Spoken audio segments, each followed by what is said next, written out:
आई गई निमैया हमार नगरी, सखी करबै पूजनवा धई के गगरी हो। सखी करबै पूजनवा धई के गगरी। आई गई निमैया हमार नगरी, सखी करबै पूजनवा धई के गगरी हो। सखी करबै पूजनवा धई के गगरी। चंदन चौक पे आसन लगैबै, चंदन चौक पे आसन लगैबै। अरे बगल में धरब नरियर चुनरी, सखी आई गई मैया हमार नगरी हो। सखी आई गई मैया हमार नगरी। हमार नगरी हो हमार नगरी, सखी करबै पूजनवा धई के गगरी हो। सखी करबै पूजनवा धई के गगरी।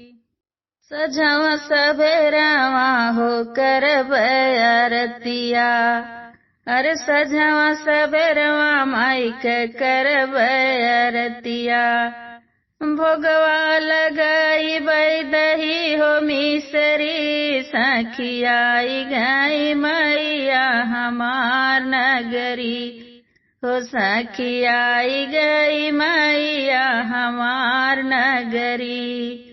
हमार नगरी हो हमार नगरी, करबै नव दिन पूजनवा धई के गगरी। करबै नव दिन पूजनवा धई के गगरी हो। माई आई गई सखिया हमार नगरी।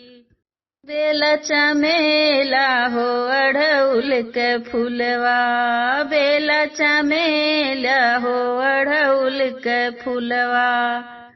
करबै सिंगरवा अपन बखरी, माई के सूरत निहारी हो बड़ी हो सुघरी।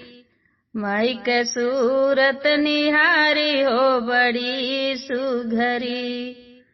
बड़ी सुघरी हो बड़ी सुघरी, सखी करबै पूजनवा धई के गगरी। सखी करबै पूजनवा धई के गगरी। धई के गगरी हो धई के गगरी, माई आई गई हो हमार नगरी। मैया आई गई हो हमार नगरी।